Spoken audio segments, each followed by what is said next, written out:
It is currently so cold here in South Florida that iguanas like this one are falling out of the trees. So today, we're making iguana tacos. Green iguanas are an invasive species here in South Florida that compete with our native wildlife for resources. But because they're not... Okay, look, they said it's an invasive species.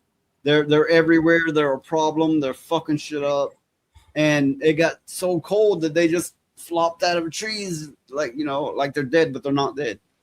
From here, they aren't adapted to the cold. So when we get these cold fronts, they become too cold and they fall straight out of the trees. Whenever we have these cold fronts and they start falling down, a lot of people will go out and collect them to help control the number in the population. But they do have the nickname chicken of the trees because they're absolutely delicious. So rather than let this one go to waste, we're gonna make tacos. This next part I'm not gonna show because I don't want the video to get taken down, but we have to humanely dispatch and clean this guy.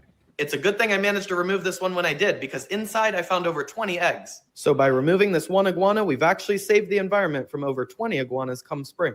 And you guys know that I like to waste as little as possible. So in addition to making the tacos, I'm also going to try to preserve the skin, and any leftovers are used as crab trap bait, so zero waste. First things first, I filled the pot with water and added onion, garlic, a bay leaf, and some salt, and we're going to bring this to a simmer. Once it was at a low simmer, I added in the iguana meat, and we're going to let this cook on low heat for the next 30 minutes. By par cooking the iguana like this, you give it flavor and tenderize it. After 30 minutes, I removed the iguana meat, set it to the side so that it could cool down, and then added the iguana eggs to the hot water to soft boil. Then I added the soft-boiled iguana eggs with some avocado, some garlic cloves, a little olive oil, salt, and lime juice, and gave it a good mix.